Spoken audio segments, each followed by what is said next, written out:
I really don't.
Greatest actor, Sir Ian McKellen, has given an interview to the Times and opined on the royal family. Basically, he says that when he was alive, Prince Philip appeared deeply unhappy. He said that Charles seems clearly damaged by life in the royal family, and said that when he was presented with the Companion of Honour in 2008 by the Queen, she was, and I quote, bloody rude.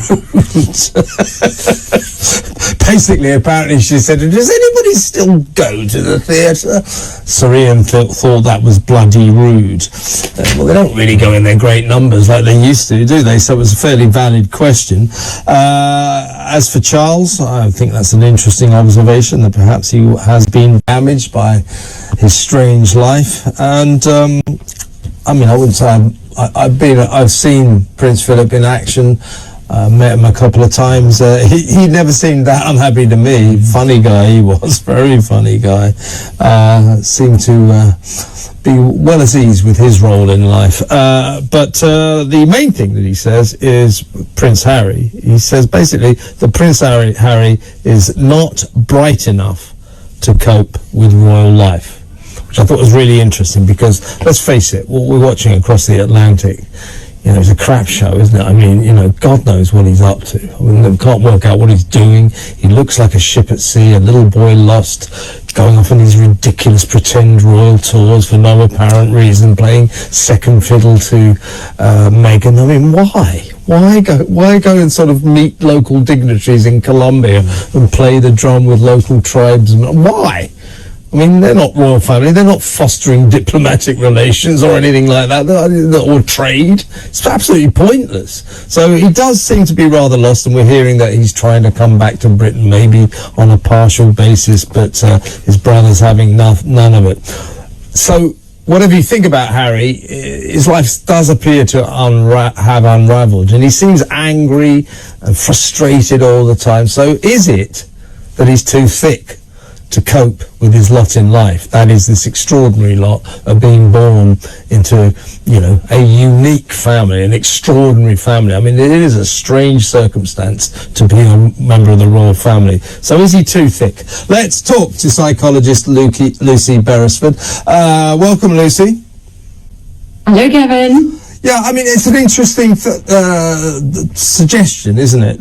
Because I was looking for a explanation for some of Harry's behaviour, and some of it seems illogical. He seems to lash out angrily. He seems very, very furious about almost everything. He's at war with his family.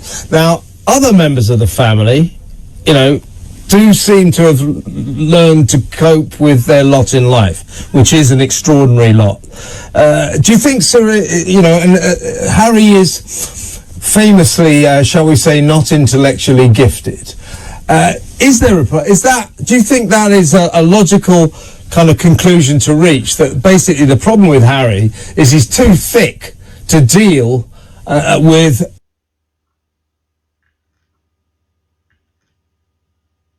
his circumstance, to cope with the extraordinary position of being a member of this unique family? No, I don't think this got anything to do with intellect, Go on, sorry. Just slam dunk you there. I mean, yes, it wasn't necessarily for academic achievement that he went through Eton.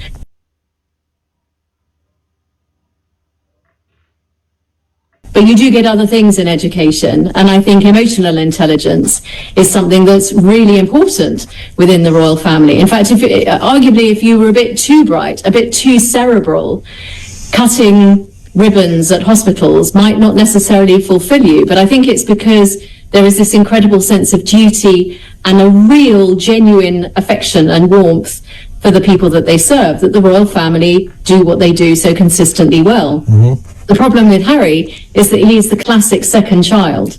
In Spare, the autobiography, sort of semi-written by him, auto-dictated by him. Well, not written by him, but ghost-written by someone else, but point taken, it's his words. A brilliant ghostwriter who was able to really capture Harry's voice. Sure. Good book, by the way, very good book, well worth reading. I'll give him that. It's a complete page-turner. Yeah, it is. Actually, the chapter where he describes meeting his British psychotherapist for the first time. Obviously, I found that both very fascinating and very moving. Mm-hmm. But there is so much anger in that autobiography. And it's very much rooted in the idea that he got the smaller bedroom. And the whole of Harry's behaviour, the whole of his life and the choices that he makes are really driven and mobilised by the fact that he is not just was the second son, but even in your talk-up, you were talking about the fact that he's playing second fiddle to Meghan. Yeah. Let's talk about something very, very different, and that is about King Charles, because believe it or not, it is 2 years since the Queen died, and Charles has been on the throne for 2 years. He spent 64 years preparing for the role of monarch, of course, before his ascension on the 8th of September 2002. It's hard to believe it's 2 years. It doesn't feel like that, actually. He, of course, had very, very high expectations to live up to. Let's talk about whether he has succeeded with Caroline Aston, who's one of my favourite royal commentators. Caroline, great to have you in the programme. Has Charles done the right thing? Has he been a good monarch in the last 2 years, do you think? Well, I think by and large he has. You're quite right. Where did those 2 years go? Who can't forget those last images of Her Majesty the Queen, frail, indomitable, still fulfilling the oath she made when she was 21 to devote her life, however long, and it was a long one, or short, to our service and duty.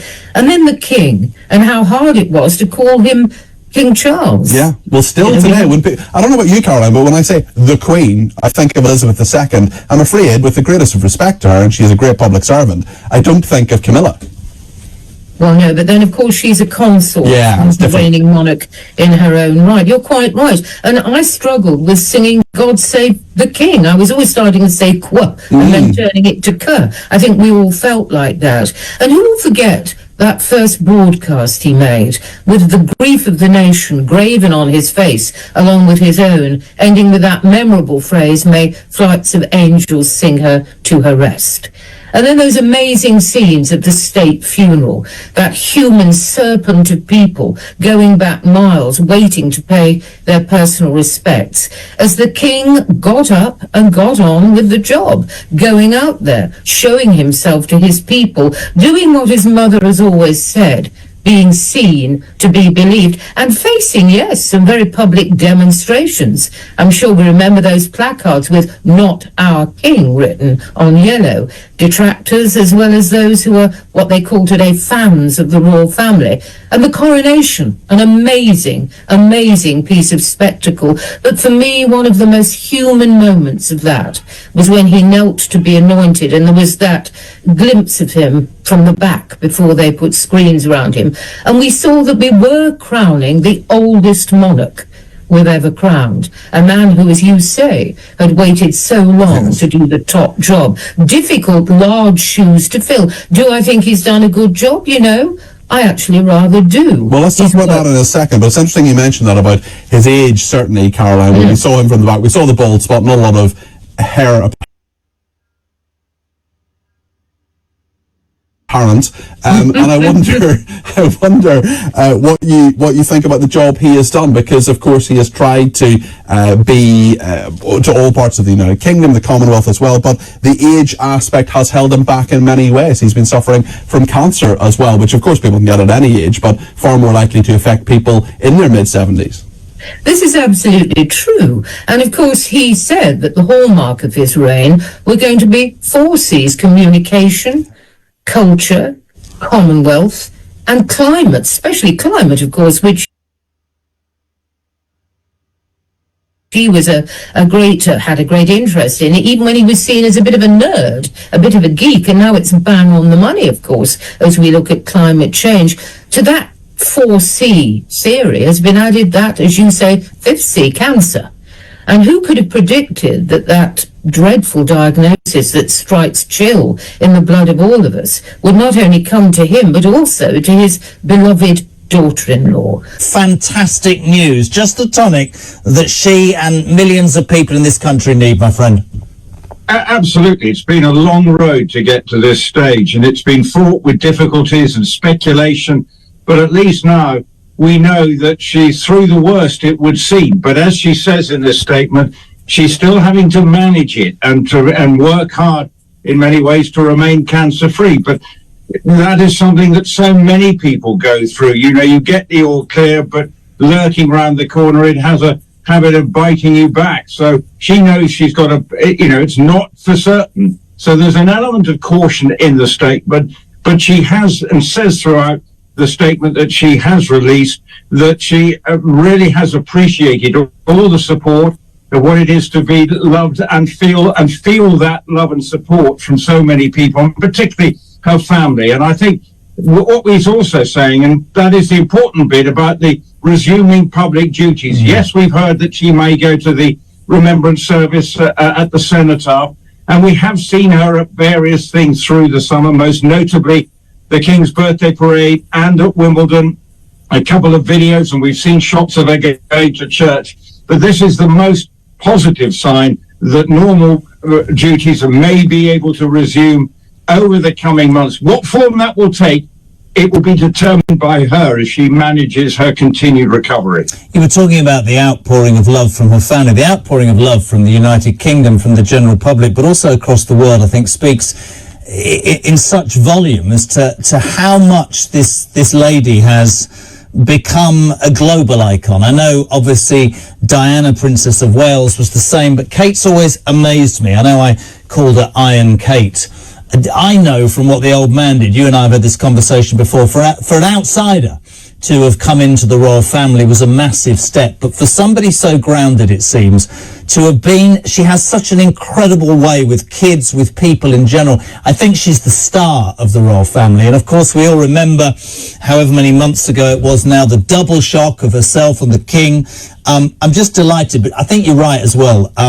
Chemotherapy might end. There is, of course, always that fear, always that concern, always that worry that it could come back. And it's, many people have been in that position where you think, do I just look at it over my shoulder? Do I get on with my life? Should have had the best care, and quite right. But for all of us, in the midst of all the misery that's in the world, this is something to hold on to. And, first and foremost, she's a mother of 3 young kids. That's what I hold on to here.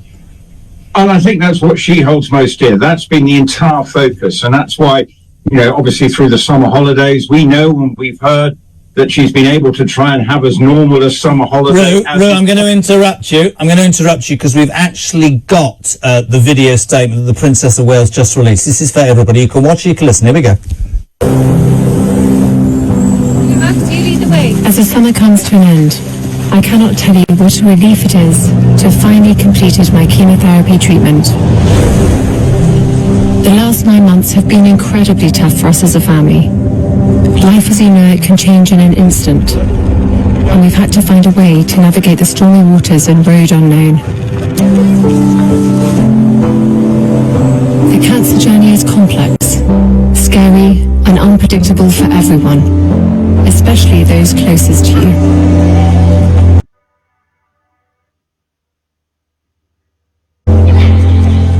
With humility, it also brings you face to face with your own vulnerabilities in a way you've never considered before. And with that, a new perspective on everything. Is this filming? Hello? Hello? This time has above all reminded William and me to reflect and be grateful for the simple yet important things in life, which so many of us often take for granted, of simply loving and being loved.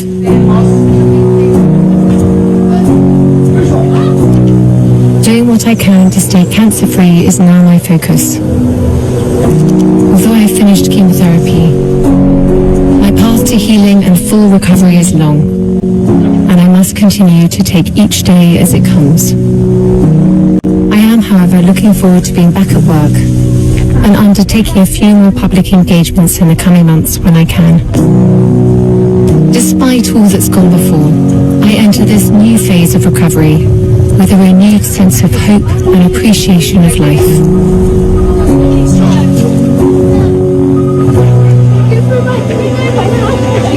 William and I are so grateful for the support we've received and have drawn great strength from all those who are helping us at this time.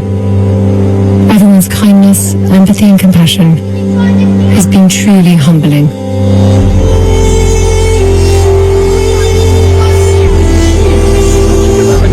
To all those who are continuing their own cancer journey, I remain with you, side by side, hand in hand.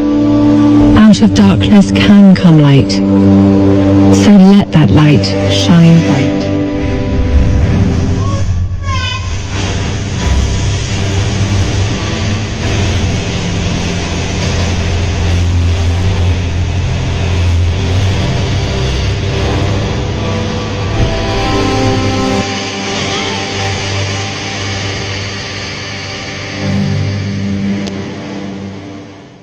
It's not what we typically see from the Sussexes. We had Meghan over the weekend with Oprah Winfrey talking about love and gushing all this weird word salad. Yeah. And then you hear from the Princess of Wales and her talk about, it's so important to just love and be loved. And there's such a sincerity there and innocence to Catherine's words, a vulnerability and an intimacy that we don't get from the Sussexes. And it really disappoints me that they went ahead and dropped this teaser within hours hours after Catherine's announcement. So wait a second, Kinsey, let's get this straight. I mean, I was discussing this earlier in the show with my guest Russell Quirk, and I sort of made a joke about the Sussexes.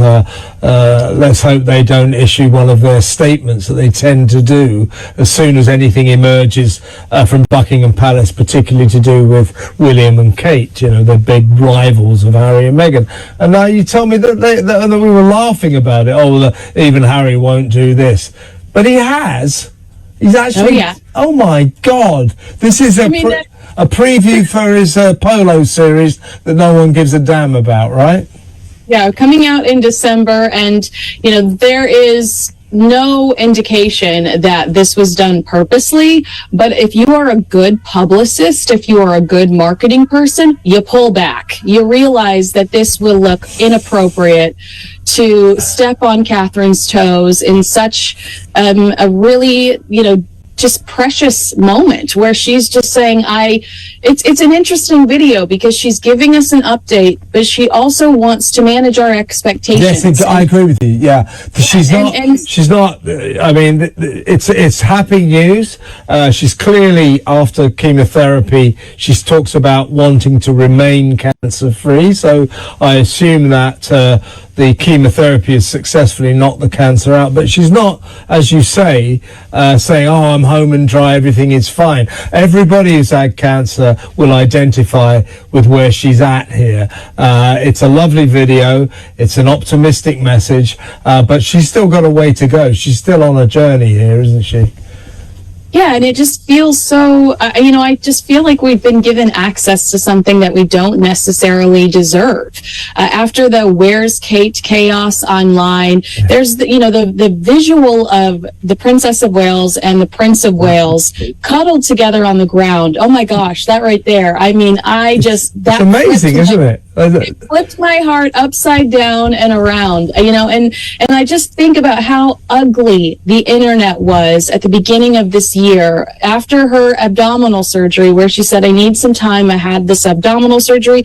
Some of the nasty rumors I was forced to address on Australian television, and just some of the horrible things that started circulating online that came to a surface and hit the mainstream media. And it's such a beautiful video, and I think some of us don't deserve this kind of access to them, and I feel really privileged that they've shared this with us. Yeah, indeed, and of course there was that ridiculous row about the editing of the photo, which Kate did not very well, family picture, and then when you subsequently learn the poor girl's suffering from cancer, you think, hang on a second, that kind of puts photoshopping, a row over photoshopping into context. It doesn't matter. What matters is that she survives. I mean, what you're talking about is a young mum with a loving husband, lovely kids, and we want her to survive, and it looks as if she will. That's the good news. Now you're telling me that the other great news is we'll be able to watch Harry's series about chinless wonders falling off horses on Netflix at the end of the year. Apparently, we've got that now. Let's have a look.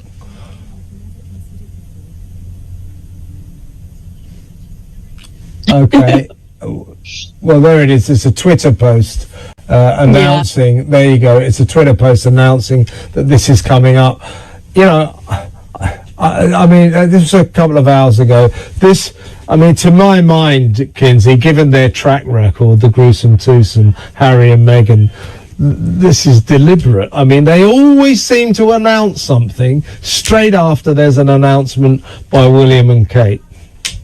I mean, it's the most unfortunate coincidence for them, if that's the case. It just looks very vulgar in the big scheme of things, because Catherine, like you've said over the last few minutes, this is a life or death situation, and we are very invested in this young family's health and in their future. They are the future of the monarchy, and they are such good representatives for the monarchy. They have a strong marriage. They put family first, which we saw throughout that video over and over again. They've raised 3 beautiful, well-behaved children. One is going to be the future king, and it just feels disrespectful disrespectful in the grand scheme of things to drop a tweet announcing the Polo show coming in December. Like, that's the last thing I want for Christmas, let me tell you.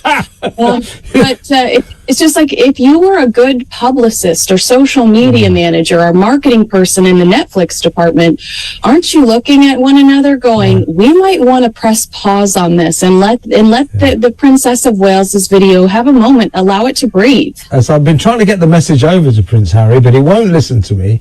Harry, if you are watching this, nobody cares about polo, apart from a few chinless wonders who actually play that very boring game that's quite cruel to horses as well. So Netflix have already said they don't expect this kid, or they've let it be known, they don't expect Harry's polo series, and I quote, to connect. In other words, they just think it's going to be dull. But to announce it now, after Kate released this video, I mean, perhaps it was an unfortunate coincidence, but I can't help being cynical about it and feel that it wasn't. It's par for the course for the gruesome twosome from It really Montecito. is, because if you think about it, you know, I had this argument earlier this morning. You know, I want to be open-hearted, and I want to think that some things just accidentally fall where they fall.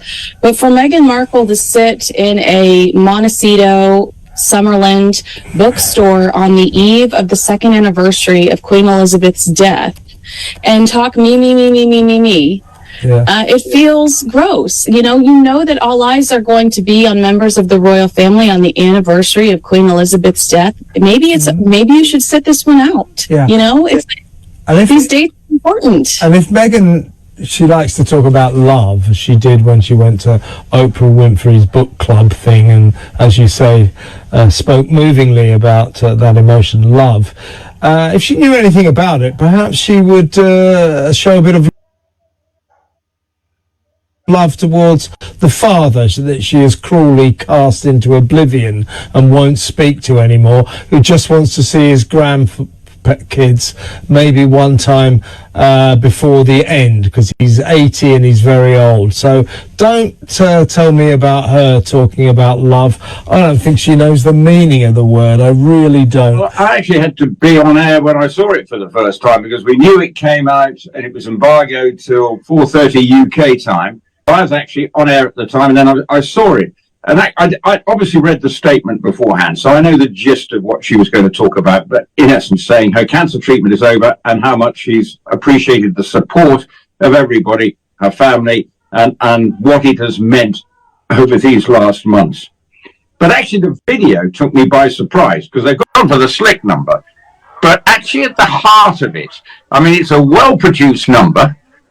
There's a lot of soft focus stuff and running through fields, but at the heart of it, with her husband and her 3 children, it's just a family trying to behave as normally as possible, and you clearly sense the closeness of that family, and it was touching at times. I didn't sob, but I was touched. I'm stiff upper lip British, as you know, Kinsey, so I took it all in my stride. But I was surprised, because the royal family, as we know, is conservative by nature and not great with their public displays of affection. And this was out there. We know she's a very loving and hands-on mum, as much as she can be and has been able to be. And we know the way she wants her life to work around schooling. But actually it was more than that. You know, there was much sort of, the way William and Catherine interacted in the video, I thought was interesting, and bearing in mind that they would have given the final say, what they would have allowed to be put out there.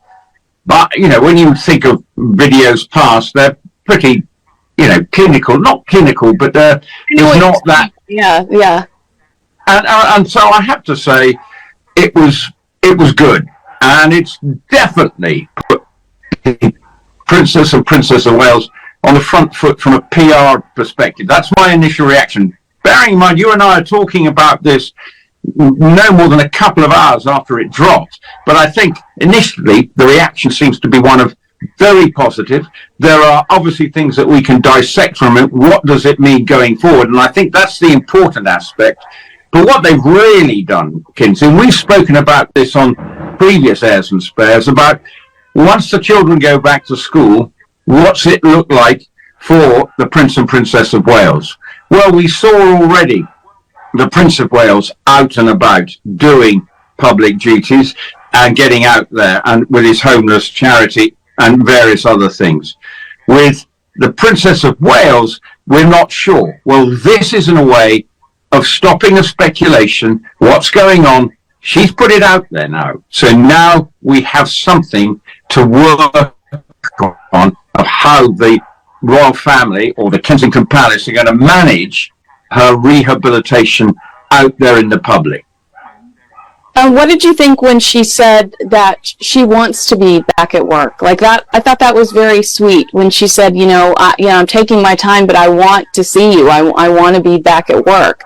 It just felt like a love letter to people, the people that wrote in and said, I'm praying for you. It just felt like, and it was so unnecessary and so kind. It just felt like they were giving us so much more than they had to. And I really appreciated that because I didn't feel like she was treated the way she should have been leading up to this. The Where's Kate hashtag, the TMZ hiding in the bushes outside of Windsor to snap that photo of her and her mother when she was supposed to be recovering from abdominal surgery.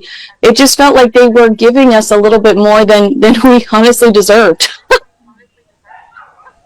Well, no, I think they're not naive and insusceptible to the support that they've had, because she is a popular figure, and like anybody who's trying to recover from cancer, you would be made of pretty nasty stuff if you wouldn't want to wish anybody well. And I think the general consensus is that she deserves it. We're not privy to what's been wrong with her, but it's definitely not been good. I mean, that's what we can, because it's taken so long. The King's been out and about pretty quickly after we knew that he'd been diagnosed. Yet it's probably been easier to manage in his case, although he's somebody who doesn't like to sit still. And I'm sure for the Queen, it's been something of a nightmare. But we know we've seen him this week at the Highland Games and all that, and out and about. But in the Wales's case, it's a different one to manage. And I think it's very good PR-wise that they have reflected on the fact that they've felt the love of lots of people, aside from just the love of the children and and her husband supporting her through this difficult time. And she does like and want to be a working royal as much as she can. But ultimately, I think this means, and the way this video has been framed, it's family first. Yeah. I will get out and about, and if you read the statement, as and when my recovery allows me, even though she's in a post-chemo or whatever treatment she's having phase. And we all know that cancer can bite you back quickly. You think you're in there, and then before you know it, you're back onto the treatment, on the treatment table. So it feels like it's not a straightforward recovery. Even in this post-treatment phase, things need to be managed. But I think the way they've got the PR initiative now is they've put it out there. It's obviously something that's been well thought of. That video wasn't just thrown together in a day. So what you're actually seeing is the PR people and the team have been working out how to rehabilitate her in the eyes of the public and what is going to be important for her. And the statement suggested that it's family first, i.e. her children, because this is obviously, their three children, it's been quite traumatic for them, I would have thought. When you're young children, you've got your mother facing cancer, because at their age, they're just suddenly beginning to realise that everything's not about Father Christmas and Disney.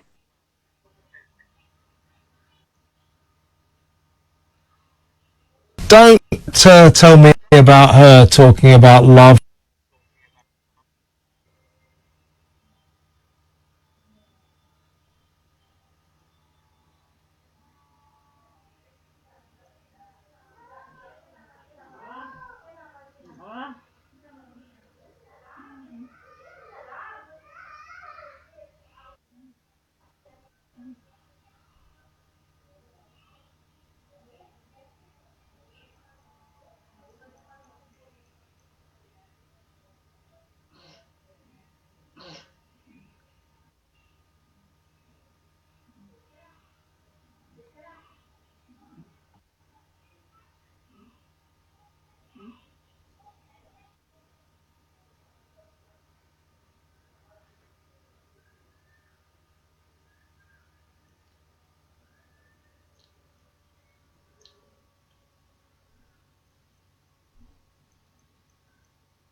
book.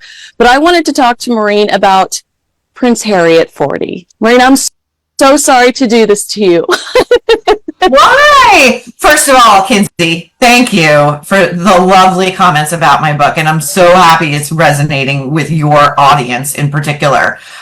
Secondly, I love talking about Harry, Meghan, all things Montecito. Let's go. Oh, okay, good. I appreciate your enthusiasm. All right, so as Harry turned 30, he had just left the army. He'd split up with his ex-girlfriend and launched the first Invictus Games. I feel like he had a lot to look forward to. I mean, splitting up with a girlfriend, but at the same time, you know, his opportunities were endless.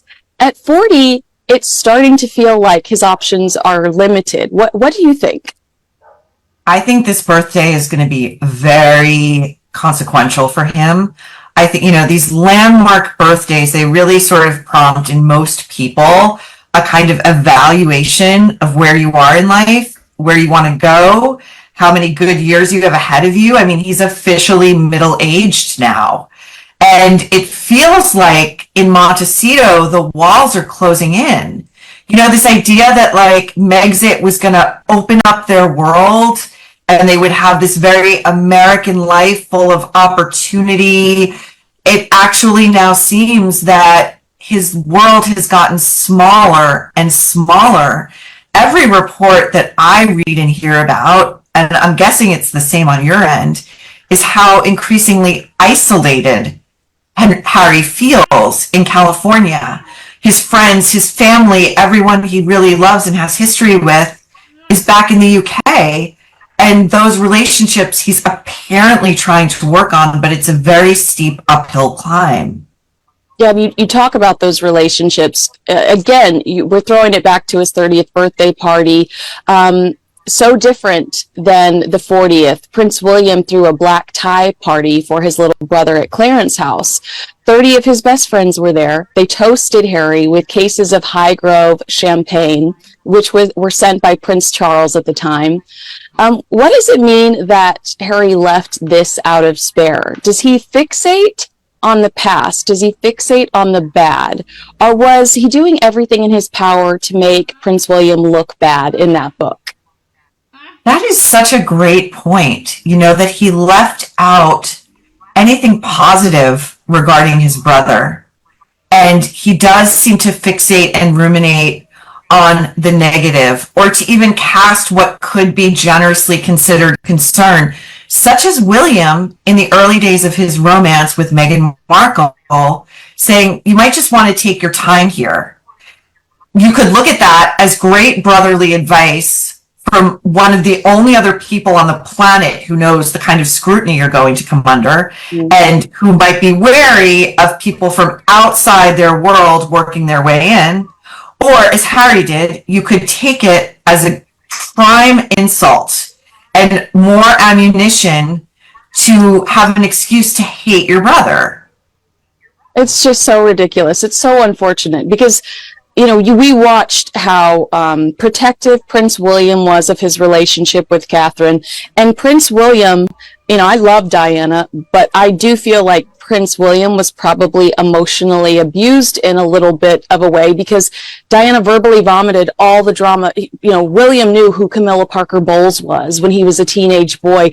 Diana was oversharing with him when it came to the problems in their marriage. And Prince Harry was not that ear. So Prince William did have a different perspective when it came into when it came to choosing a life partner. And you're so right that Prince Harry is immediately feels victimized by Prince William saying, "Do we want to pump the brakes? Do we want? You're like, should we at least do a formal background check before we start handing over our dead mother's jewelry to Meghan Markle?" Yes, or see how she really acclimates. See how she really does.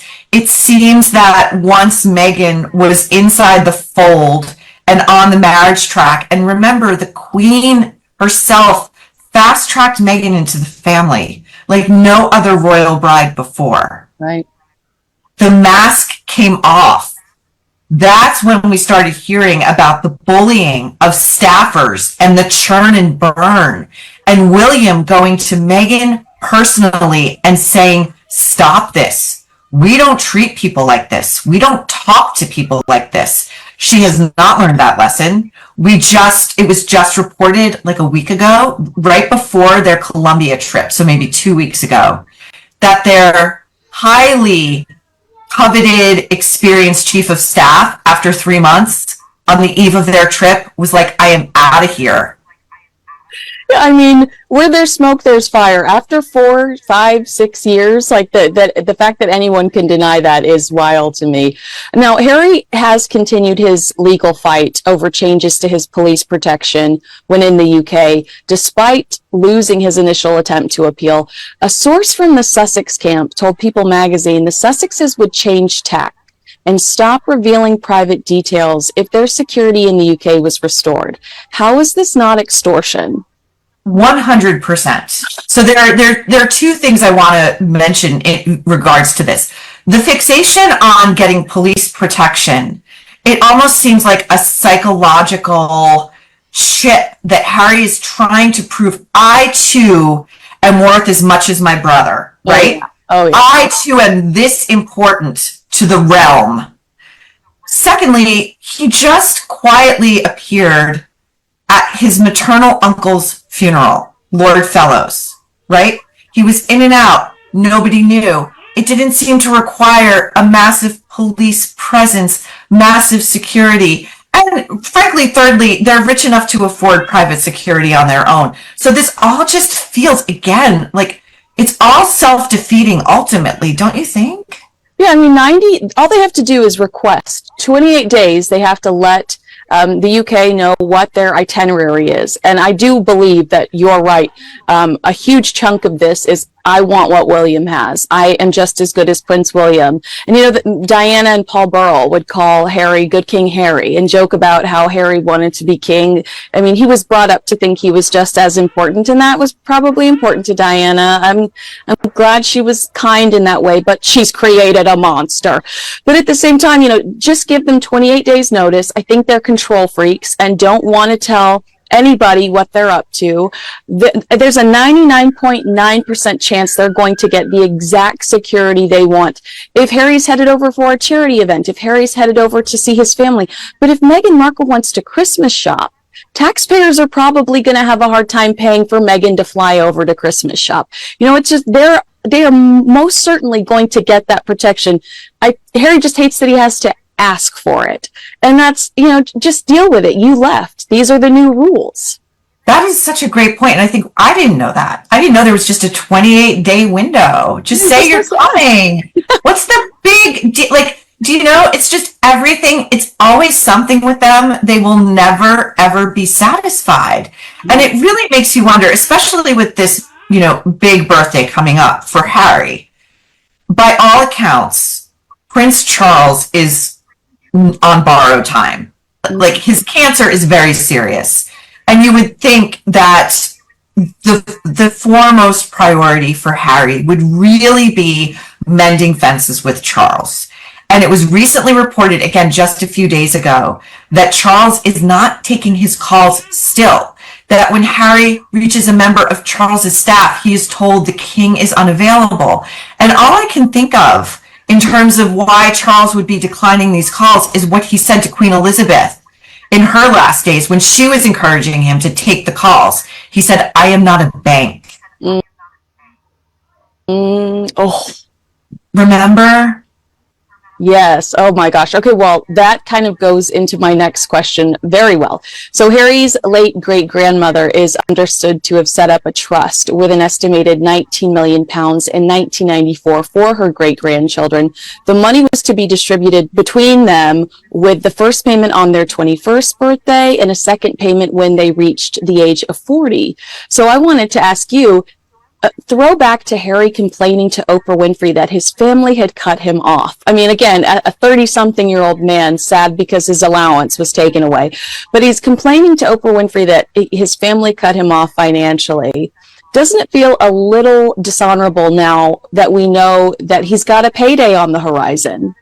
He's got a payday on the horizon, which he obviously knew. Yeah. And secondly, they were so busy in LA making all these multi-million dollar deals. Like 60 million book deal with Penguin Random House. Like a reported $100 million deal with Netflix. The Spotify deal. I mean, all of these things that are falling apart, like right between their fingers. Nonetheless, they were being overpaid and they were over-promising and only ever going to underdeliver. I mean, Spare did extremely well, but at what real cost? I mean, reputationally, it destroyed Harry and Meghan, both in the UK and the US, and it destroyed his relationship with his brother. You know, even if they eventually reconcile someday, it will never, ever be what it was, ever. And that is a real tragedy. So I think that this looming payday is going to feel pretty much bittersweet. I mean, it's What money? 100%. It's dirty money. Yeah. All right. According to the Daily Mail, the Duke of Sussex emailed People magazine to reveal the joy he received from his son and daughter with wife Meghan Markle. How pathetic does it look that a 40-year-old prince that used to be so cool is personally emailing People magazine? I mean, isn't there something kind of cringe about that? I mean, it's giving Ashton Kutcher. Like, it's giving Ashton Kutcher when we were Ashton Kutcher. It's calling to my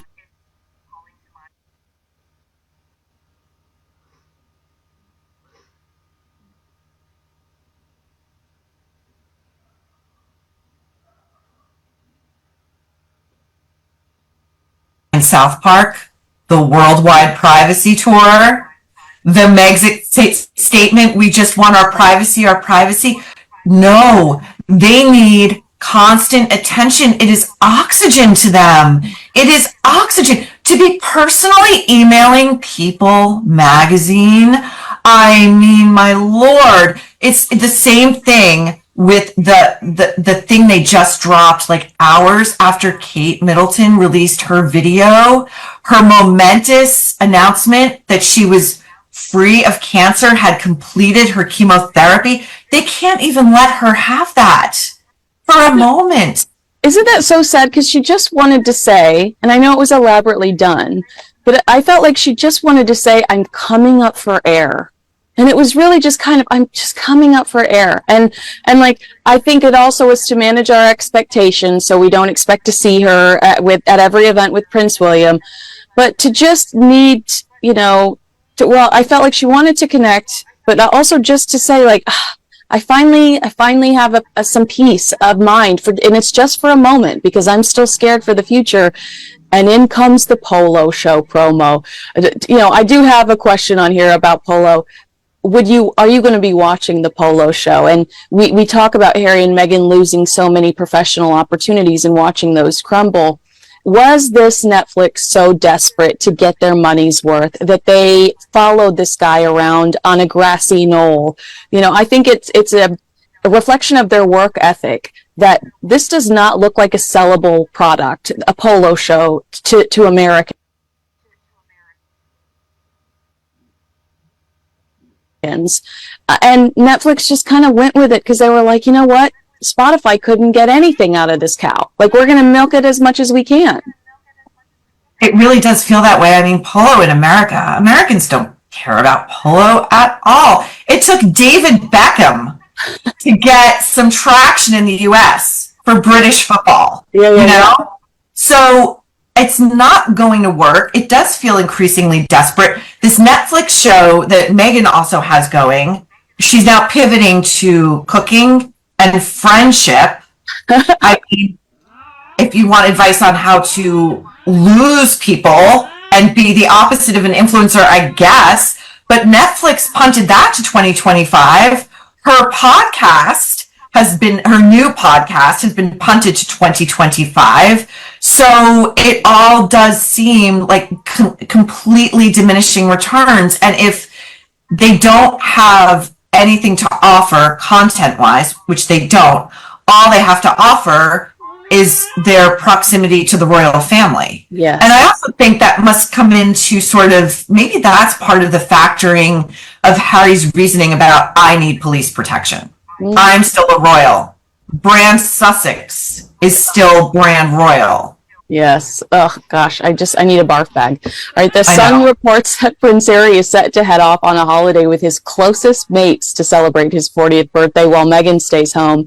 To me, I read this and I thought, Harry must be so excited about this, because every time we hear about him, he's kicking it with the Geritol crew in California. He is constantly surrounded by older, more successful women. How emasculating. That is such a great point. You know, the shadow of Oprah looming so large, and these self-made people, you know, people who came from nothing, and through dint of their talent and their work ethic and their grit and their grind, like, those are people he can't really keep up with. No. He can't. And when you listen to him speak, it's so, like, and we've heard a lot since they left. All he can really talk about is himself. All he can do is navel gaze. He has the opportunity to meet anybody he wants, to go anywhere he wants, to have experiences that very few of us would ever have. And it's the whinging and moaning of a spoiled little boy who has never grown up. I think he emotionally arrested when Diana died. And I think that he gets access to a lot of these people because they loved his mother. You know, I don't see the value in him hanging out with a lot of these makeup entrepreneurs and some of these agency big wigs. I think that they're like, oh, he's Diana's son, and that's why they're interested in him, and that's most certainly why they're giving Meghan Markle the time of day, because we remember when Meghan Markle was a blogger for the TIG and emailing Bobby Brown asking for samples. You know, I'll write about it. Harry and the ghost of Diana have completely changed Meghan Markle's world. They have. And, you know, Meghan, it's so interesting because if what she wanted was to be globally famous, she got that. If what she wanted was a platform to further her celebrity and her influence in the world, well, I mean, my God, when she married into the royal family, she got it. What more do you need? And she thought she could take it and build her own celebrity and destroy the monarchy in the process. And that has not worked out. And she has become an eminently, I mean, I hate to use this word, but she's become an eminently hateable figure. And so has Harry. I mean, people blame her for this all the time, but you know, when you mentioned William's choice of a life partner, he chose really well. He chose someone who brings out the best in him. He chose someone who seems to encourage reconciliation and not a further fracturing of this family. And Harry chose the opposite.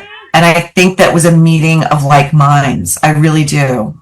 Wow, that gave me goosebumps. That's the truth. I mean, Prince William, you know, Harry actually says in Spare, like he alludes to the fact that Catherine just fit the mold. You know, Catherine was the safe choice. And the reason that Meghan was rejected was because Meghan was, you know, kind of a rebel, because Meghan just wasn't a cookie cutter princess. And it's like actually watching that video of them together with their children that they released this last week. Those are two people that are deeply in love with each other and that respect each other and that clearly lean on each other. It's not, you know, Prince William picking the right bride out of a magazine that the country will accept, that will look nice on a chair next to him wearing a crown. And that's really kind of the way that Prince Harry painted her, aside from complaining about her not, you and I are Americans. You and I would not share lipstick with each other. I'm sorry. And I love you. Never! Never! It's so deeply unhygienic. And that detail, I freaking love that detail. Because that to me says so much about Meghan Markle. This kind of forced intimacy, right? But like, I'm going to make you love me. We're so close already. It's the same, the vignette when William and Kate are coming over for dinner and Meghan, California easy breezy girl, meets them barefoot in ripped jeans. Like, it's such an affectation.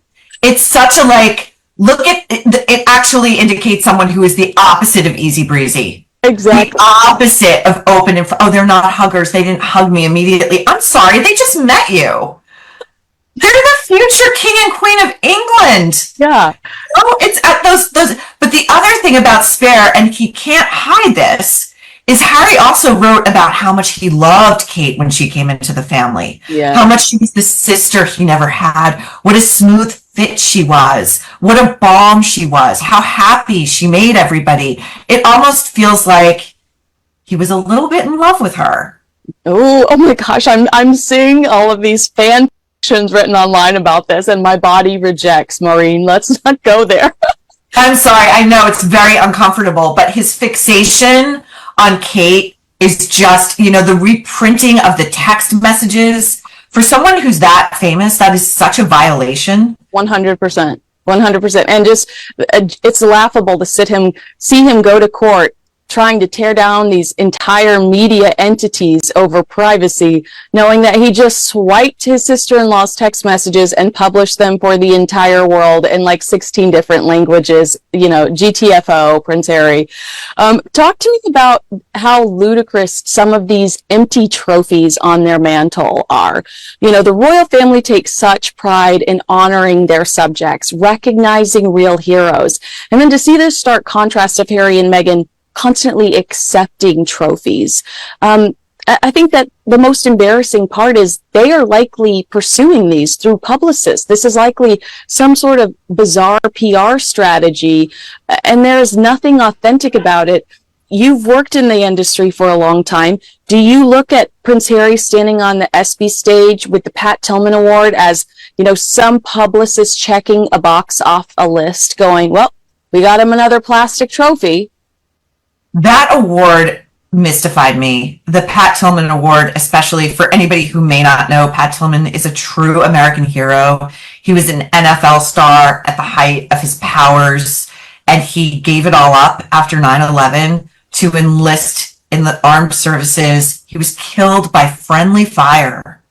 This was a true tragedy. So for Harry to accept that award, I thought, if he had anybody good around him, the best advice would have been to respectfully decline that award and to issue a statement about how he could never touch the boots of a Pat Tillman. Sorry, he can't. I don't know that it landed the same way in the UK that it did here, but it was disgusting. Truly, Pat Tillman's mother came out and issued a statement at how disgusting she thought this was.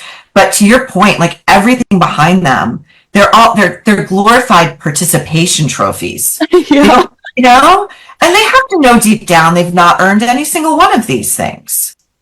But what's the point? I mean, is it ego, or do they really think if they collect enough trophies, people will take them seriously despite the reputation they've developed through their own issues? Terrible work ethic, difficult to collaborate with. Do they feel like enough plaques will bury the truth that they're potentially bullies and hard to work with? I think each of these awards and attended awards ceremonies with these little red carpets. I went to the Ms. Foundation ceremony where she was awarded some bullshit thing. Oh, you saw the catastrophic car chase? Were you with the catastrophic car chase that happened? I clocked out a little bit before that.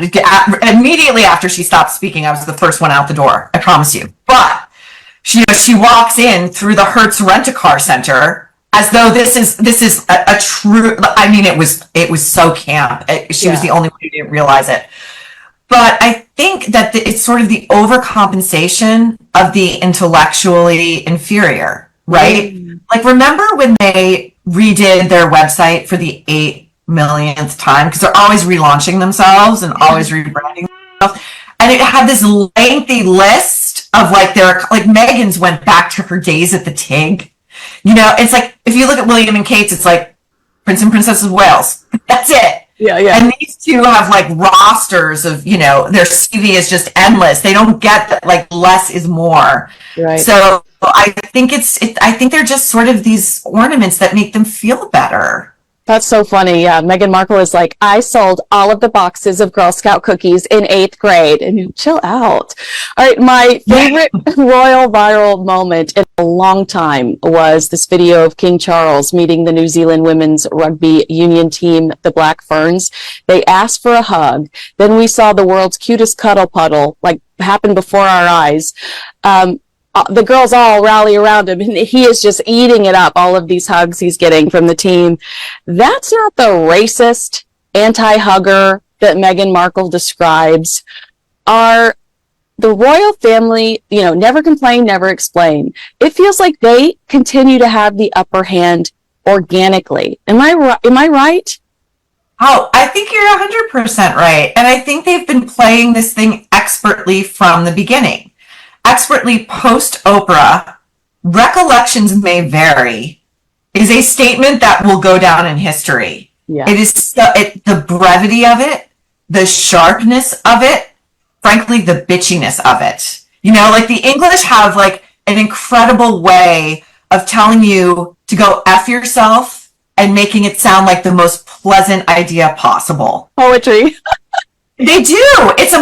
I marvel at it constantly. I work with a lot of Brits. I marvel at it. And I think that they have done everything right. They never complain. They never explain. They never hit back.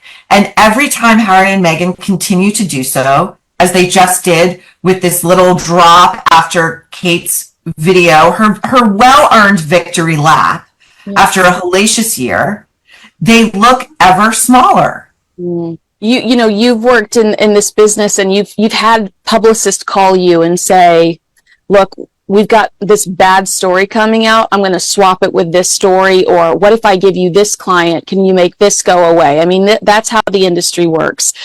Knowing how, PR people try to manipulate things behind the scenes, or having seen what you've seen, is there a clear way for Prince Harry to change public perception, to win over the public again?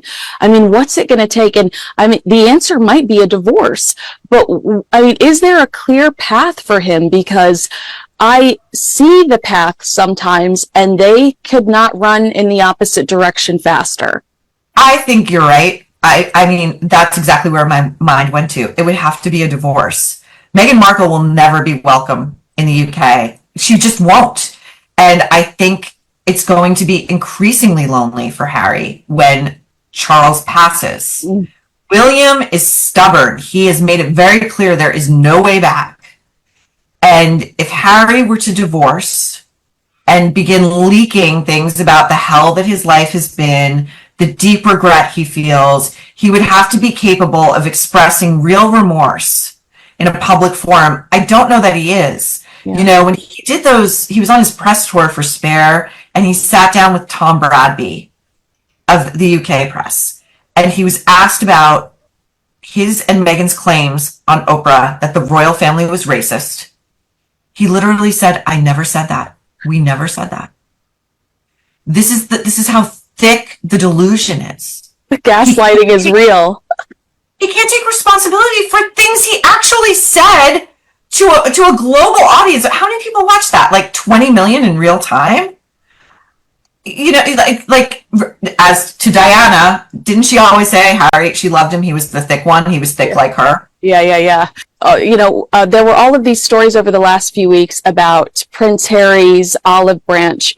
Spare paperback's going to come out. There are no new salacious details. My first instinct is lazy. Harry didn't want to do any work. Harry didn't want to update it. But I also think, like, what a missed opportunity. Why couldn't you apologize to your family? Like, would that not have flipped the entire world would have been talking about this apology?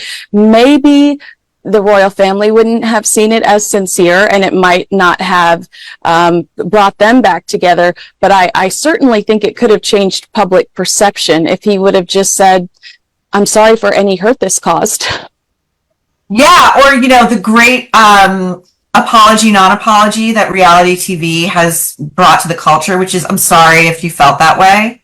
I didn't really do anything, but you took it the wrong way. It's really on you. I just think if he had done that, let's say he did that in a new intro, Yeah. it then undercuts the entire existence of the book itself, right? I mean, think about the title alone. It's so aggrieved. Spare. I'm the spare. It's just, it's already setting you up to dive into this pile of resentment and entitlement and anger. And, we will never forget, I mean, the dog bowl, the broken necklace, Megan on the floor crying, waiting for him to come home, like all of these great soapy vignettes. So I think he's probably hoping that like this reissue makes him some money, but kind of flies under the cultural radar, which it probably will, given that we're in this insanely wild election cycle and it's really the only thing anybody's reading or talking about.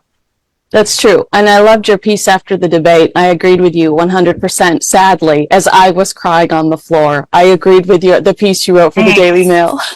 Thank you. That was a wild, I mean, even before they opened their mouths, I was like, he's going to lose this. He just looked so, talk about anger and entitlement and like, I can't believe I have to be here. Yeah. And it's just never a good look to not only not look at your opponent ever, but like with his issues with women, to not look at your female opponent. It's like, he did not do the work beforehand, clearly. No. Absolutely. This is probably a heavy question. You can skip if you want, but do you have any predictions for Harry at 50? Like it just took 30 to 40. What a different world he lives in today. I can't imagine where he's going to be at 50, but I imagine it's still going to, consist of his resting bitch face. This is what I think. So to preface this, Courtney Love was once asked this amazing question, like 15 years after Kurt Cobain died. Yeah. Where do you think Kurt would be today? Instantly she goes, he'd be living on the Upper West Side with a supermodel. And I was like, she's totally right. And I think what Harry's future at 50 looks like is he's dissolute, overweight, probably mostly bald. He's divorced. He has no real home. He's like forever on a yacht, not his own, somebody else's, because he's always borrowing, never paying, and surrounded by influencers who are like closer in age to his daughter will be then. Yes. That's what I think. And he may eventually succumb to like a fatty liver disease. Oh my God. That is not to be too dark, but I think that's the trajectory. I do. I feel like I would rather have Kurt Cobain's hot model, but yes. Well, Maureen, thank you so much for talking to me. I love listening to your point of view. I love the way you write, and I'm so glad to have you in my life. I'm glad that I can talk to you like this because I just think you're so fun and smart. So thank you for giving me a little piece of your day today. Oh my God, Kinsey, thank you so much for having me. It's so much fun to talk to you. I don't think I know anybody, maybe aside from Megyn Kelly, who loves to talk about Harry and Meghan as much as you do and as I do. So I am here anytime you would like to have me. It is so much fun always. That is a brunch that we need to have. That is a brunch that would go down in infamy. 100%. Everybody, you have to get Ask Not, the Kennedys and the women they destroyed. Again, message me about it. We'll chat. We'll go back and forth. And then also, Maureen, is there a specific day? I just see you constantly on the Daily Mail. Is there a specific day you have new content up? I don't have a specific day. I usually go wherever the news cycle is taking me. So it's 1 to 2 times a week, often 2 times a week. But yeah, no, I am regularly there. That's a girl boss. She's just making her own schedule, and I like that. All right. Well, thanks so much for chatting. I'll see you again soon. See you soon, Kinsey. Thanks again. Bye. Bye.